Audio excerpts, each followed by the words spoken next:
പുറപ്പാടിൻ്റെ പുസ്തകം 24-ാം അധ്യായം. ഉടമ്പടി ഉറപ്പിക്കുന്നു.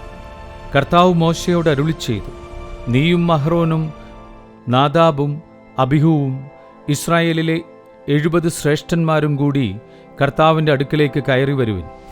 നിങ്ങൾ അകലെ നിന്ന് കുമ്പിട്ട് ആരാധിക്കും.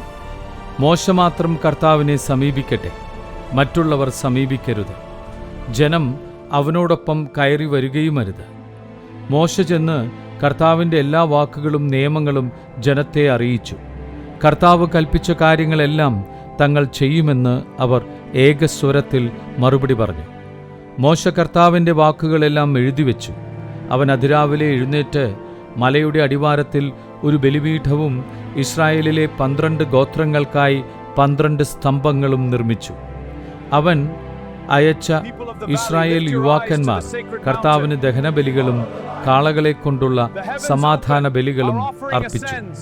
മോശ ബലിയുടെ രക്തത്തിൽ പകുതി പാത്രങ്ങളിലാക്കുകയും പകുതി ബലിപീഠത്തിന്മേൽ തളിക്കുകയും ചെയ്തു. അനന്തരം ഉടമ്പടി ഗ്രന്ഥമെടുത്ത് ജനങ്ങൾ കേൾക്കെ വായിച്ചു. അപ്പോൾ അവർ പറഞ്ഞു, കർത്താവ് കൽപ്പിച്ചതെല്ലാം ഞങ്ങൾ ചെയ്യും, ഞങ്ങൾ അനുസരണയുള്ളവരായിരിക്കും.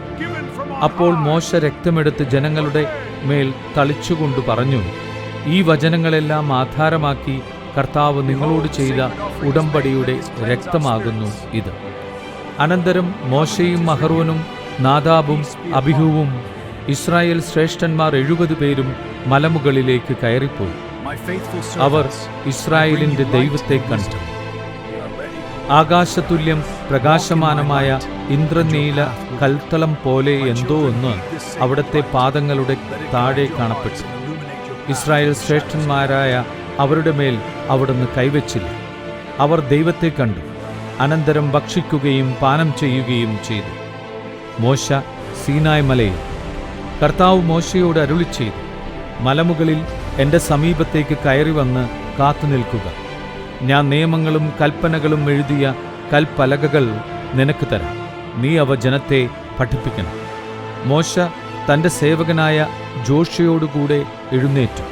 മോശ ദൈവത്തിൻ്റെ മലയിലേക്ക് കയറി.